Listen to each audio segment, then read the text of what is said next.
ವಿರುದ್ಧ ಆಸ್ತಿ ಗಳಿಕೆ ಪ್ರಕರಣದಲ್ಲಿ ಶಶಿಕಲಾ ನಟರಾಜನ್ಗೆ ಜೈಲು ಶಿಕ್ಷೆಯಾಗಿದೆ. 4 ವರ್ಷ ಜೈಲು ಶಿಕ್ಷೆ ಹಾಗೆ 10 ಕೋಟಿ ರೂಪಾಯಿ ದಂಡವನ್ನ ವಿಧಿಸಲಾಗಿತ್ತು. ಈಗ ಸರ್ಕಾರ ರಚನೆಯ ಕಸರತ್ತನ್ನು ನೋಡಿದ್ರೆ ಸರ್ಕಾರ ರಚನೆಗೆ ಆಹ್ವಾನ ನೀಡುವಂತೆ ಗವರ್ನರ್ಗೆ ಈಗ ಒತ್ತಾಯಿಸಲಾಗ್ತದೆ ಅನ್ನುವಂತಹ ವಿಚಾರ. ಸರ್ಕಾರ ರಚನೆಗೆ ಆಹ್ವಾನಿಸುವವರೆಗೂ ಕೂಡ ನಾವು ರೆಸಾರ್ಟ್ ಅನ್ನ ತೊರೆಯೋದಿಲ್ಲ ಅಂತ ಶಶಿಕಲಾ ಬಣದ ಶಾಸಕರು ಈಗ ಪಟ್ಟು ಹಿಡಿದಿದ್ದಾರೆ. ಗೋಲ್ಡನ್ ಬೇ ರೆಸಾರ್ಟ್ ನಲ್ಲಿರುವಂತಹ ಶಶಿಕಲಾ ಬಣದ ಶಾಸಕರು ಈಗ ನಮಗೆ ತಮಿಳುನಾಡಿನ ಗವರ್ನರ್ ಸರ್ಕಾರ ರಚನೆಗೆ ಆಹ್ವಾನ ಕೊಡುವವರೆಗೂ ಕೂಡ ನಾವು ಈ ರೆಸಾರ್ಟ್ ಬಿಟ್ಟು ತೊಲಗೋದಿಲ್ಲ ಅಂತ ಅವರು ಈಗ ಪಟ್ಟನ್ನ ಹಿಡಿದು ತಮಿಳುನಾಡಿನ ಗವರ್ನರ್ಗೆ ಶಶಿಕಲಾ ಬಣದ ಶಾಸಕರು ಈ ಮೂಲಕ ಒತ್ತಡವನ್ನ ಹೇರ್ತಾ ಇದ್ದಾರೆ, ಆಗ್ರಹವನ್ನ ಮಾಡ್ತಾ ಇದ್ದಾರೆ. ಶಶಿಕಲಾ ಬಣದ ಶಾಸಕರು ಈಗ ತಮಿಳುನಾಡಿನ ಕಾಂಚೀಪುರಂ ಜಿಲ್ಲೆಯ ಕೂವತ್ತೂರಿನ ಗೋಲ್ಡನ್ ಬೇ ರೆಸಾರ್ಟ್ ನಲ್ಲಿದ್ದಾರೆ. ಸರ್ಕಾರ ರಚನೆಗೆ ಗವರ್ನರ್ ಆಹ್ವಾನ ಕೊಡಬೇಕು, ಅವರು ಆಹ್ವಾನ ಕೊಡೋ ತನಕ ನಾವು ಈ ರೆಸಾರ್ಟ್ ನಿಂದ ಕದಲೋದಿಲ್ಲ ಅಂತ ಒತ್ತಾಯ ಮಾಡ್ತಾ ಇದ್ದಾರೆ. ಒಟ್ಟಾರೆ ಸರ್ಕಾರ ರಚನೆಗೆ ಆಹ್ವಾನ ಮಾಡಬೇಕು ಅನ್ನುವಂಥದ್ದು ಈಗ ಶಶಿಕಲಾ ಬಣದ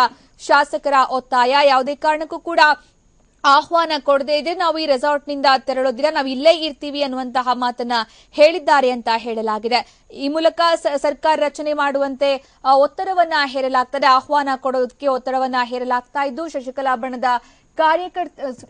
ಬಣದ ಶಾಸಕರು ಈಗ ಬೇರೆದೇ ಒಂದು ಲೆಕ್ಕಾಚಾರವನ್ನ ಹಾಕ್ತಾ ಇದ್ದಾರೆ. ಏನಂದ್ರೆ ಸರ್ಕಾರ ರಚನೆಗೆ ಆಹ್ವಾನವನ್ನ ಕೊಡಬೇಕು ರಾಜ್ಯಪಾಲರು, ಆ ಮೂಲಕ ಸರ್ಕಾರ ರಚನೆಗೆ ಆಹ್ವಾನ ಬಂದ ನಂತರ ನಾವಿಲ್ಲಿಂದ ಹೊರಗೆ ಬರ್ತೀವಿ, ಅಲ್ಲಿ ತನಕ ನಾವು ಇಲ್ಲೇ ಇರ್ತೀವಿ, ನಾವು ಈ ರೆಸಾರ್ಟ್ ಅನ್ನ ಬಿಟ್ಟು ಹೊರಗಡೆ ಬರೋದಿಲ್ಲ ಅನ್ನುವಂತಹ ಮಾತನ್ನ ಹೇಳ್ತಾ ಇದ್ದಾರೆ ಅಂತ ಹೇಳಲಾಗಿದೆ. ಇನ್ನು ಅಣ್ಣಾಡಿಎಂಕೆ ಶಾಸಕಾಂಗ ಪಕ್ಷದ ನಾಯಕನಾಗಿ ಪಳನಿಸ್ವಾಮಿಯನ್ನ ಈಗ ಶಶಿಕಲಾ ಆಯ್ಕೆ ಮಾಡಿದ್ದಾರೆ.